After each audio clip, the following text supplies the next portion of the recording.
अब मैं बिना देर करे सभी मुख्य अतिथियों से निवेदन करती हूँ कि वे मां शारदा के चरणों में दीप प्रज्वलन करें एवं इस कार्यक्रम का शुभारंभ करें।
उनसे अनुरोध करूंगी कि वे राकेश शिवहरे जी का स्वागत शॉल, श्रीफल, स्मृति चिन्ह और माला प्रदान करें। GI एवं ट्रांसप्लांट सर्जन डॉक्टर शिवहरे जी का बहुत बहुत हार्दिक अभिनंदन।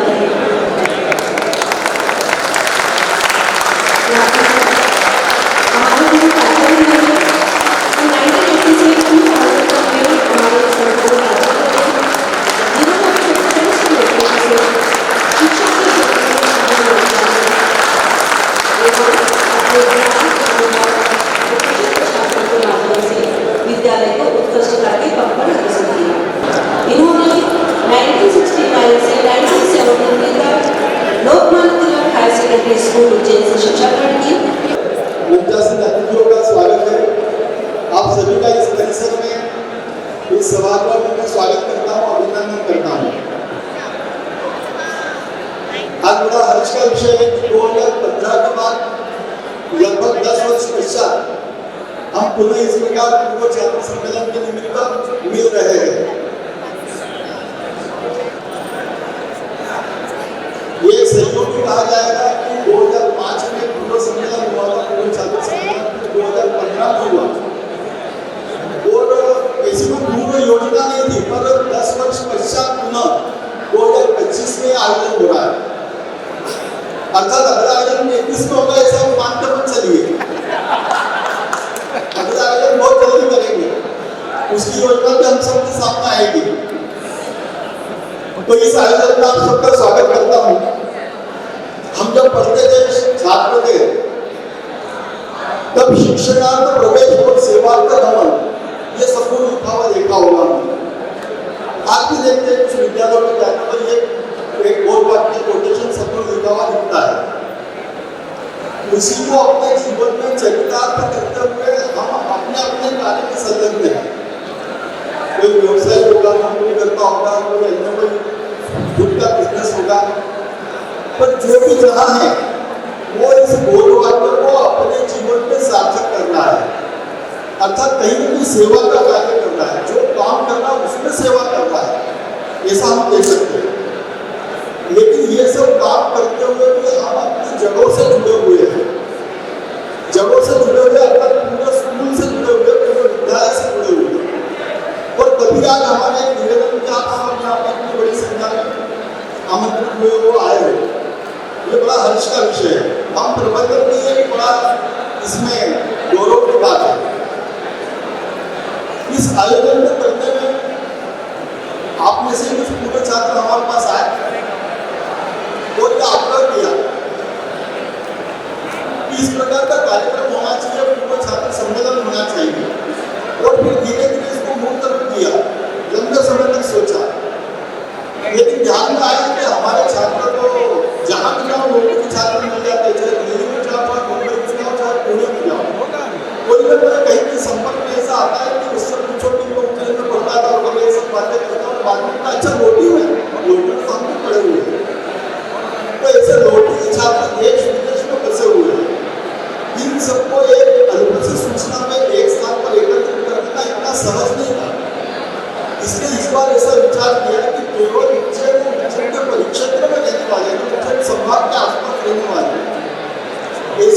का ही ऐसे पूर्व छात्रों का ही केवल एक सम्मेलन किया जाए। खत्री जी, कचौड़े की आवाज नहीं आ रही है? आ रही है। तो ऐसे पूर्व छात्र सम्मेलन जो उज्जैन के आसपास के क्षेत्र में रहते हैं ऐसे विद्यार्थियों का किया जाए। और इसलिए ये 9 फरवरी की तिथि तय की। सोचा था 9 फरवरी में उज्जैन और उसके आसपास में इतनी बड़ी संख्या नहीं होगी। पंजीयन का काम शुरू हुआ, पंजीयन के 200 रुपये शुल्क रखा गया। सबने फिर फोन करना चाहते थे कि 200 रुपये तो होगा क्या? अरे वो ऐसा आयोजन कीजिए जिसमें नाश्ता, पानी, भोजन, खाई सब सुबह से रात में तक वही हो। अभी 200 रुपये में कैसे संभव सबको लग रहा था।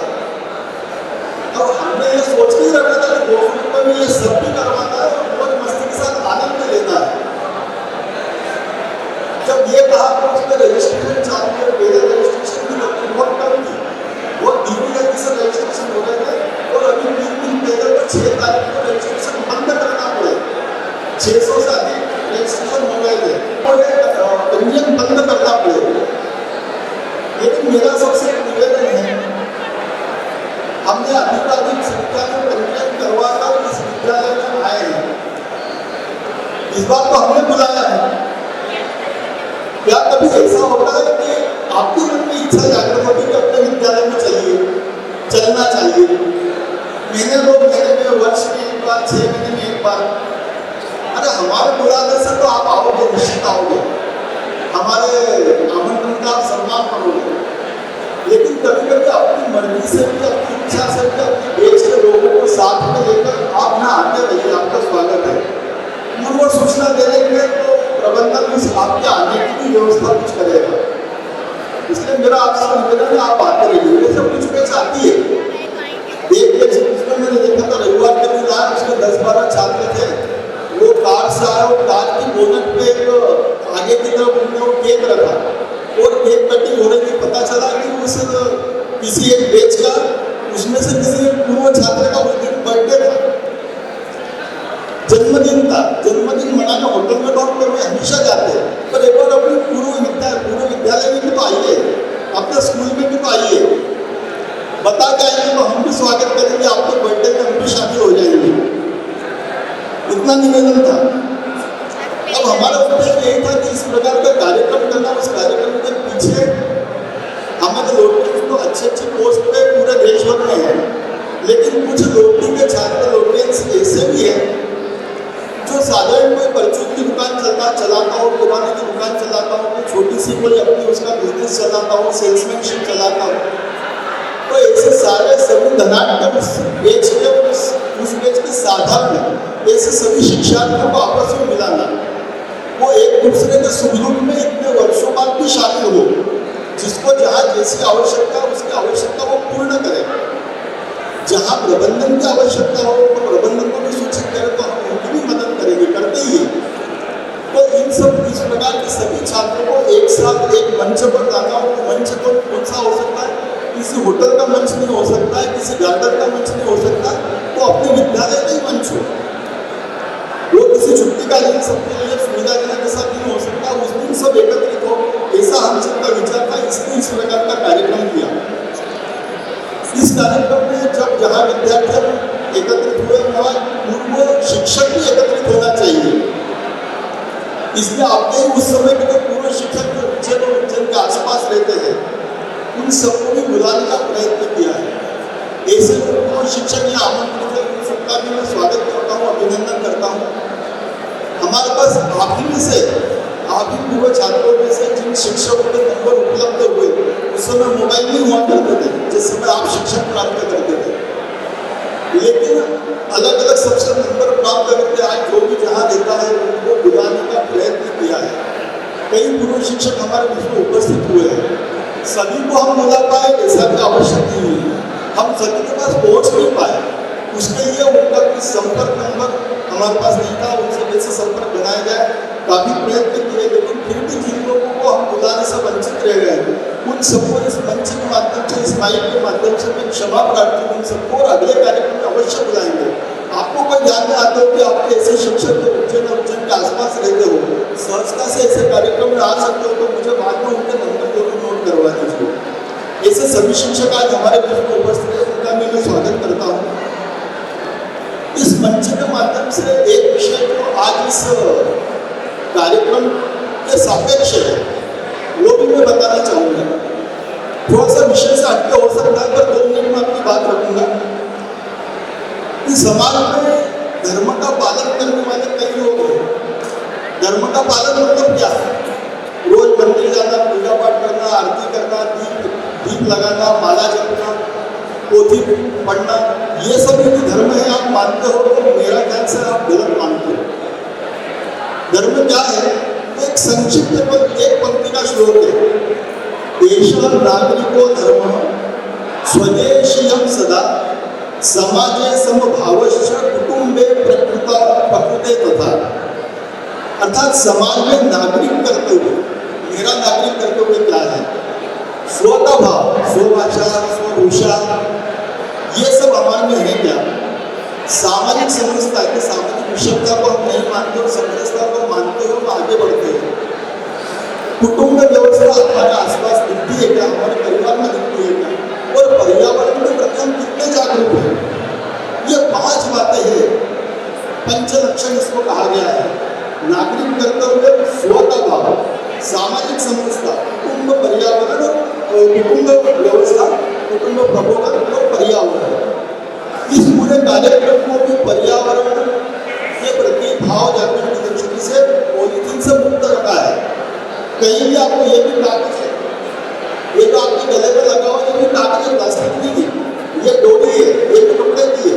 प्लास्टिक का कहीं उपयोग नहीं किया हुआ है। भोजनशाला में जाओगे, में जाओगे, कहीं भी इस पूरे परिसर में, और केवल आज के कार्यक्रम के लिए नहीं, जो भी कार्यक्रम होते हैं वो प्लास्टिक मुक्त कार्यक्रम होते हैं।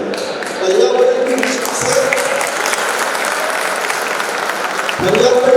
और भी इस विद्यालय के अध्यक्ष अपने उद्बोधन में बातें बताएंगे, पर ये 5 बातें जो है पंच परिवर्तन इसको कहा गया है। समाज में इस समय इस पंच परिवर्तन की आवश्यकता है। और ये पंच परिवर्तन क्या है इसको हम विस्तार, मैं यहाँ से 1 मिनट में आपको समझा नहीं सकूंगा, लेकिन विस्तार से जानने के लिए आपको जो किट दी गई है उसके अंदर एक पुस्तक रखी हुई है, बहुत छोटी 32 पेज की पुस्तक है, पंच परिवर्तन। लोकमान्य शिक्षण समिति द्वारा यह पुस्तक प्रकाशित हुई है केवल इस कार्यक्रम के निमित्त। पंच परिवर्तन उसका नाम है, उसका लोकार्पण भी आगे होने वाला है। तो वो पुस्तक आप देखो और अपने निजी जीवन में, अपने रोजमर्रा के जीवन में हम पंच परिवर्तन की दृष्टि से क्या क्या कर सकते हैं, ये सब उसमें विस्तार से लिखा हुआ है। हम जहाँ हैं, जिस नौकरी में हैं, जिस गाँव में हैं, जिस व्यवहार को मानते हैं, जिस स्वदेश अपने व्यवस्था को हम संभाल रहे हैं, अपने घर परिवार के इस पंच परिवर्तन से कैसे परिवर्तन ला सकते समाज में, वो सब देखिए। पंच परिवर्तन इस पुस्तक का विमोचन हो, उसके पहले एक बार पुनः आप सबका स्वागत करते हुए आपको आज के दिन भर के कार्यक्रमों के लिए शुभकामना देते हुए मैं वाणी को विराम देता हूँ और आयोजकों से बताता हूँ, आयोजकों को निवेदन करता हूँ इस पुस्तक का विमोचन करें।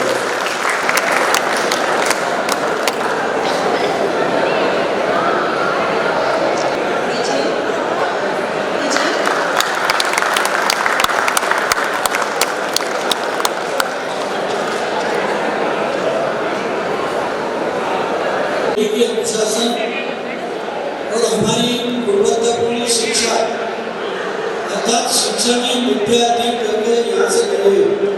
और इस अवसर पर जब क्लास में बच्चे नहीं मानते तो प्राचार्य महोदय भी कुछ आग्रह करते, तो मेरा नातू सर से आग्रह है कि एक बार बच्चों को जरा क्लास में कैसे बैठना चाहिए उसका अनुभव करना।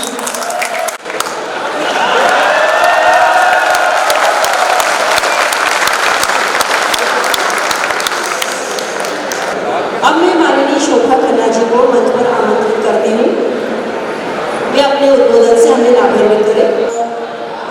मैं आप सबके आगे नतमस्तक हूँ। आज इस परिसर में आके गदगद हूँ। 69 में मैंने एडमिशन लिया था 8वीं कक्षा में।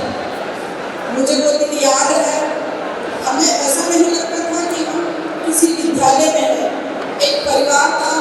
सवेरे जितने टीचर्स हमको पढ़ाने के लिए आते थे उतने ही शाम को खेल कूद और एक्स्ट्रा करिकुलर एक्टिविटीज के लिए आते थे।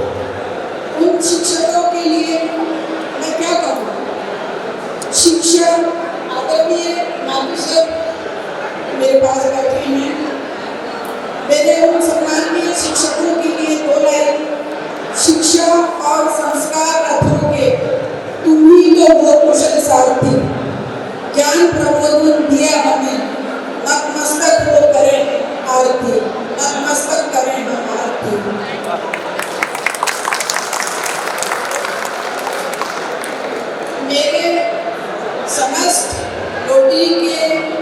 साथियों के लिए मैं कहना चाहूँगी, आज ये बड़ा ही सौभाग्य का क्षण है और हम जो फील कर रहे हैं वो कुछ इस प्रकार है।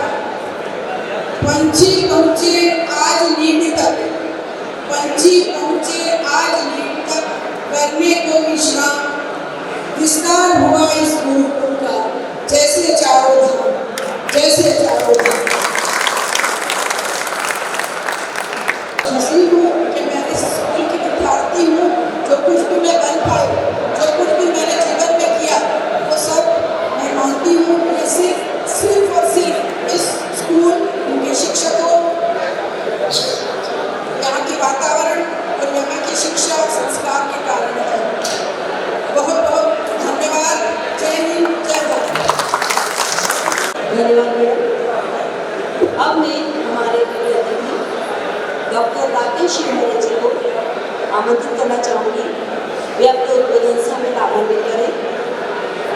माननीय मंच,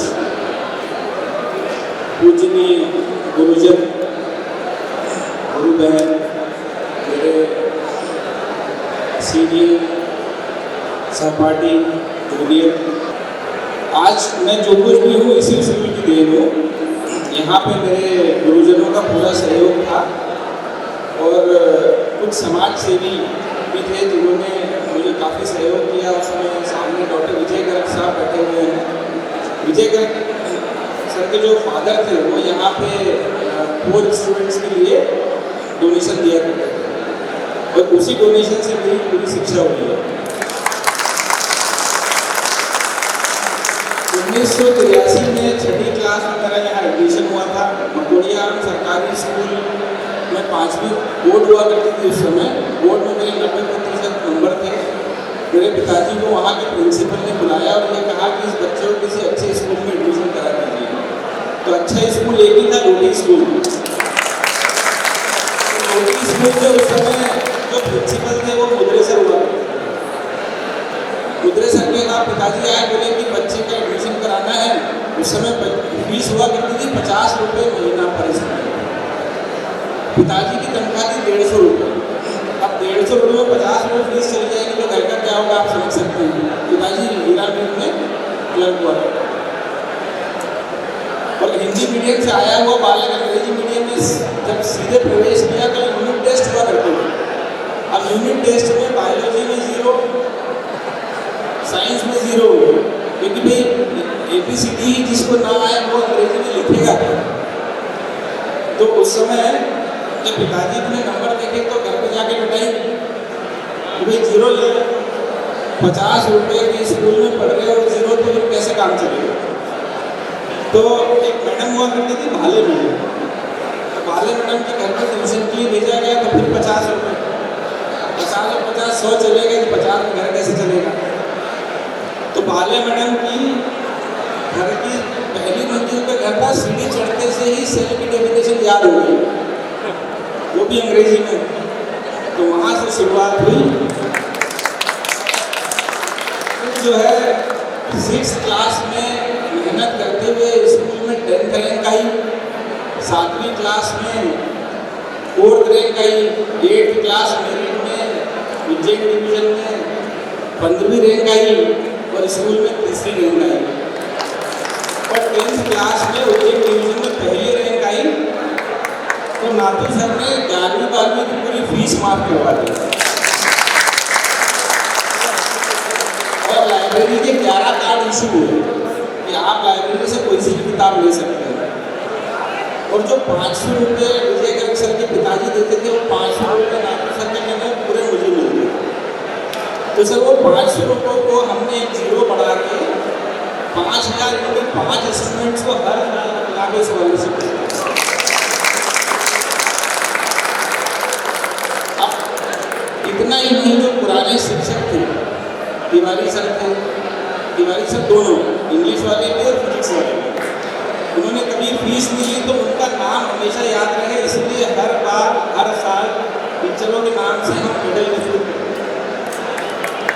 ये IAS marks in English, IAS marks in physics, IAS marks in 10th, IAS marks in 12th and IAS marks in bio. ये उन टीचरों के प्रति सम्मान कृतज्ञता व्यक्त करते हैं जिन्होंने हमको जो दिया। हम तो उनको कुछ दे नहीं पाएंगे क्योंकि वो हमारे बीच में नहीं है, लेकिन उनका नाम हमेशा चलता रहे ऐसे हमारे राष्ट्र। ये पढ़ाई की बात हुई, शैतानियाँ भी बहुत करी। एक तो किससे बता देता हूँ, एक बार का वाकया है, 6ठी क्लास में बच्चों ने टाइम बम बनाया। अब टाइम बम कैसे बनाया, एक अगरबत्ती के टुकड़े को जो रस्सी बम में बांध के और अगरबत्ती जला दी। अब क्लास में हमारी इंग्लिश टीचर की क्लास में टाइम बम को फूटना था क्योंकि अंग्रेजी समझ में नहीं आती, तो बम फूटा, इंक्वायरी हुई, लेकिन मजा लेकिन किसी ने किसी का नाम बताया, आज तक नहीं बताया। 7वीं क्लास में हमारे एक इंग्लिश की टीचर हुआ करती थी, नाम नहीं लूँगा, सम्मानी मैडम थी, उनके भतीजा यहाँ पढ़ता था, भाई का बेटा। अब चूँकि मैडम का भतीजा था इसलिए रौब बहुत था और लोगों को बड़ी तकलीफ होती थी, उसने हमारे एक सहपाठी की पिटाई कर दी। तो हमको लगा कि इसका बदला लेना चाहिए, तो हमको मौका मिला और हम सबने मिलकर उसकी पिटाई कर दी। अब चूँकि दोस्त के लिए पिटाई करी थी तो दोस्त का नाम सामने तो रख नहीं सकते थे, इसलिए नाम उसका छुपा के रखा गया। लेकिन चूँकि मैडम थी और मैडम के भतीजे का मामला था तो इंक्वायरी तो होनी थी, तो किसी न किसी को सजा तो मिलनी थी। अपन खड़े हुए कि फिर काम मैंने किया, तो एक डॉन्की बेंच बनाई गई। उस डॉन्की बेंच पे 1 हफ्ते के लिए मुझे बिठाया गया, लेकिन प्लान ये किया कि उस हफ्ते जितने यूनिट टेस्ट होंगे उसमें सब में हाईएस्ट नंबर आने चाहिए और आए। तो मैडम को ही थोड़ा सा लगा कि यार कुछ गलत हो गया, तो 7 दिन की डॉक्यूमेंट का मैनेजमेंट 3 दिन में खत्म। ये कुछ पुराने किस्से हैं, कहानियाँ बहुत सारी हैं। नंबर मुझे अभी भी 6ठी क्लास से 12वीं क्लास के सारे नंबर याद हैं। मैथ्स में हमेशा हाईएस्ट नंबर आते थे। बनना तो इंजीनियर चाहता था, लेकिन पिताजी की इच्छा थी कि परिवार में बहुत सारे इंजीनियर तो डॉक्टर बन जाओ, इसलिए बायोलॉजी ले लिया और चिकित्सक बन गया। मैं हमेशा जब भी जाता हूँ कहीं भी प्रोग्राम में अगर चीफ गेस्ट बुलाते हैं, मैं बोलता हूँ कि सबसे बढ़िया पीरियड लाइफ का स्कूलिंग होता है। ये समय कभी लौट के नहीं आएगा। जितनी मस्ती करनी है, अच्छे से पढ़ाई करनी है, जितना एंजॉय करना कर लो, क्योंकि आगे का समय बहुत डिफिकल्ट है। कॉलेज लाइफ हर बच्चा जल्दी बड़ा होना चाहता है, लेकिन उसको पता नहीं होता है कि बड़ा होकर करेगा क्या, क्योंकि आगे तो बहुत समस्या है। तो जैसे जैसे लाइफ आगे बढ़ती है कि डिफिकल्ट लाइफ है, इसलिए बच्चों को फ्रीडम मिलनी चाहिए। जो फ्रीडम हमको यहाँ मिली, फैशन करने की, हर तरह से हमको फ्रीडम मिली, और इसी फ्रीडम के हिसाब से मैं सबको बोलता हूँ कि स्कूल लाइफ बेस्ट लाइफ होती है, कॉलेज लाइफ उससे डिफिकल्ट, और फिर बाकी की जो लाइफ है वो भी मुश्किल है। जीवन में जो इम्पोर्टेंस है वो एब्स्ट्रैक्ट चीज़ों की इम्पोर्टेंस है। जैसे कैसे सबसे इम्पोर्टेंट चीज़ होती है positivity in life, hard working और ऑनेस्टली, इसी से व्यक्ति आगे बढ़ता है। गुरुजनों का आशीर्वाद जो है वो पॉजिटिविटी ही है। मटेरियलिस्टिक चीज़ों का कोई मीनिंग नहीं है, क्योंकि बिल्डिंग धन दौलत से नहीं ले जाने वाली है। केवल जाने वाला है व्यक्ति के साथ में, जो पीछे छोड़ जाने वाला है वो उसका नाम और उसके ऊपर। तो इसीलिए पॉजिटिविटी हमेशा बनाए रखें, सब लोग आगे बढ़ें। इन्हीं शब्दों के साथ मैं ध्यान देता हूँ। आगे स्कूल में जो भी सहयोग करेगा, मैं हमेशा स्कूल के साथ में हूँ, स्कूल का आगे बढ़ूँगा। अंतिम घोषणा, आज जितने बच्चों ने मैराथन का प्रदर्शन किया है, मेरी तरफ से उन सब बच्चों के लिए 51,000 रुपये चेक आपको